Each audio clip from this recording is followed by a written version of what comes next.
안녕하세요. 요즘학폭 허소연 변호사입니다. 새학기 시작된 지 얼마 안 된 것 같은데 지금 벌써 애들이 여름방학이 시작됐습니다. 여름방학 하면은 뭐 할머니 댁에 놀러 간다거나 물놀이를 간다거나 이런 좋은 추억들이 많은데, 지금은 방학 동안에도 방학 시작 직전에 발생한 학폭들로 아이들이 여름방학에도 심의에 불려가고 하는 상황이 참 안타깝습니다. 오늘도 실제 사건에 대해서 한번 보실 건데요. 사건을 꼼꼼히 들어보시면서 이게 어떤 학교 폭력에 해당하는지, 그리고 어떻게 대처했고 가해 학생과 피해 학생이 서로 쌍방일 경우에는 어떻게 되는지, 이렇게 순서대로 한번 알아보겠습니다. 사례 한번 들려주세요. 학기 초부터 몇 차례 다툼이 있었던 친구가 있었거든요. 잘 지내라고 그러고 말았는데 얘가 어쩌다 보니 다른 친구한테 그 친구에 대한 불만을 얘기하는 과정에서 겁을 주고 소문을 내고 그랬나 보더라고요. 학교에서는 우리 애가 가해 학생이라는데 제가 알고 있기로는 그 친구도 우리 애 욕도 하고 그런 걸로 알고 있거든요. 우리 애가 잘못은 했는데 좀 억울한 부분도 있고 그러네요. 어떻게 해야 하나요? 우리 사연자 얘기 들어보시니까 어떠신가요? 내용이 잘 파악되지 않죠? 보통 일반적으로 보호자분들이 저랑 첫 통화에서 이렇게 말씀을 하십니다. 제가 학생을 통해서 직접 확인한 내용은, 이 의뢰 학생은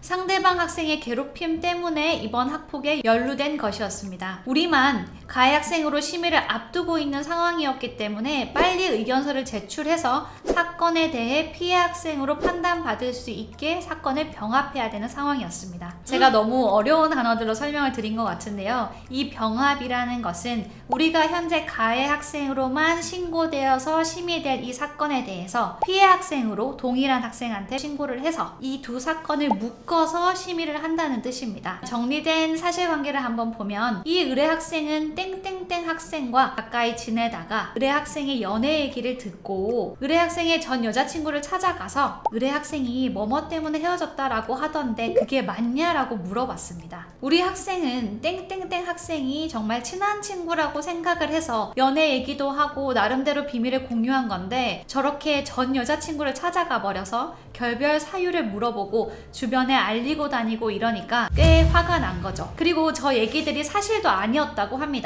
이후에 땡땡땡 학생이 SNS에 이러한 내용을 공개적으로 올리기까지 했습니다. 여기까지 먼저 살펴보면 학폭 유형은 언어폭력과 사이버폭력이 됩니다. 그러면 어떤 부분이 학교폭력일까요? 정확히는 이 허위의 사실을 주변에 알리는 행위입니다. 그러면 전 여자친구를 찾아가서 질문을 한 그 자체는 어떨까요? 그 정도만으로 떼어놓고 봤을 때 학교 폭력이다, 이렇게 성급하게 판단을 할 수는 없는데요. 만약에 우리 학생이 땡땡땡에게 결별 이야기를 하면서 나의 비밀을 지켜달라, 이 내용을 아무에게도 말하지 말아달라, 이렇게 신신당부를 했는데도 땡땡땡이 전 여자친구를 찾아가서 그러한 내용을 다 말하면서 물어봤다면 의뢰 학생이 곤란하거나 불편할 것을 알면서도 한 행동이라고 봐서 학교 폭력으로 서면 사과 조치 정도는 충분히 받을 수 있는 사안입니다. 잠깐 제가 다른 사건 얘기를 하면, 비슷한 사안이 있었는데 학교 폭력을 발생하게 한 책임이 있다고 해서 실제로 학교 폭력으로 인정된 사건이 있습니다. 그 사안을 살짝 말씀드리면, A가 B한테 자기가 남자친구가 바람을 펴서 헤어졌다고 얘기를 했는데 알고 보니 A 본인이 바람을 핀 겁니다. 자기에게 거짓말을 한 A가 괘씸했던 B는 A의 전 남자친구에게 가서 묻는 것처럼 하면서 이러한 사실을 밝혔고, 화가 난 A의 전 남자친구는 당장 A의 반에 찾아와서 소리를 지르면서 그걸 해명할 걸 요구했죠. 그걸 본 A와 같은 반에 있었던 친구들은 수군대기 시작했고 한 학기 넘게 A를 은근히 따돌렸습니다. 이후 이 A가 B를 학교폭력으로 신고를 했는데, 당시 B가 A를 따돌렸다는 부분에 대해서는 학교폭력이 인정되지 않았지만 책임은 있다고 판단을 해서 서면 사과, 교내 봉사, 그리고 특별교육 이수까지 받았습니다.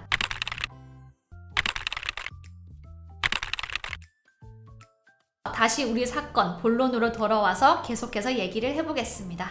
가해 학생인 줄 알았던 내 자녀가 동시에 피해 학생이기도 하고, 오히려 피해 정도로 따지면 이 피해가 더 크고 학폭 시작도 상대방이 한 경우라면 너무 억울하겠죠. 이 땡땡땡 학생이 주변 친구들에게 우리 학생의 결별 이유를 다 얘기하고 다니고, 심지어 본인 인스타그램에 전체 공개로 해서 그 얘기를 다 올렸는데요. 우리 학생을 지칭하면서 치사하게 거짓말한다, 헤어졌으면 헤어진 거지, 남자답지 못하다, 이제 누구누구는 이번 생이 망했다. 더 많은 친구들이 이 이야기를 다 알게 되어서 우리 학생을 놀리거나 오히려 우리 학생을 만나서 그 내용을 되묻거나 이런 상황들이 계속 이어졌고, 우리 학생은 스트레스가 너무 커서 등교를 하지 못하기도 했습니다. 이 땡땡땡 학생의 이런 행동은 따돌림 그 자체는 아니지만 땡땡땡 학생이 친구들의 따돌림을 유발했다고 판단받을 수 있습니다. 이런 상황이 계속 이어지니까 화가 난 우리 학생은 나도 그러면 저 친구에 대한 거짓 소문을 내겠다, 이렇게 결심을 하고 거짓 소문을 내기 시작했는데 이 땡땡땡에게 걸린 겁니다. 이 조치결정 통보서에는 자세히 써있진 않지만 땡땡땡 학생이 우리 학생에게 자신의 소문을 낸다는 소식을 듣고 찾아와서 손목을 꽉 잡고 어깨를 누르면서 힘으로 제압을 했고, 우리 학생은 이 땡땡땡 학생보다 체구가 작고 힘도 약해서 뿌리칠 수도 없어서 그대로 가해 행위를 당해야 했습니다. 그리고 집으로 돌아온 우리 학생은 더욱 분노해서 다른 친구에게 메신저로 이 땡땡땡이 헛소문을 냈으니 내가 좀 처단해야겠다. 나 다른 학교 누구누구 선배랑 친한데 이 땡땡땡이 이런 사실을 아는지 모르겠다. 가만히 두지 않겠다. 이런 내용으로 대화를 했습니다. 근데 문제는 이걸 들은 이 친구가 또 이 내용을 캡처해서 땡땡땡에게 전달하며 알려준 겁니다. 우리 조치결정 통보서 같이 보시면은 협박이라는 문구가 들어가 있는데요. 협박은 언어폭력에 해당하는데 문제는 이게 형사적으로 협박이 되는지는 좀 더 따져봐야 합니다. 하지만 학교폭력예방법에 의한 가해 학생 조치는 형법상 죄가 되냐 안 되냐 이 사실보다는 학교폭력의 그 자체의 정의, 그리고 교육과 선도의 필요성에 의해서 정해지는 거기 때문에 우리 학생의 가해 학생 조치는 낮게 주되 그 부분을 이유로 적고 교육을 대신 넣은 겁니다. 그래도 우리 학생이 이 피해 사실을 서둘러 신고를 했고 변호인 의견서를 냈기 때문에 가해 학생으로서의 사건, 피해 학생으로서의 사건을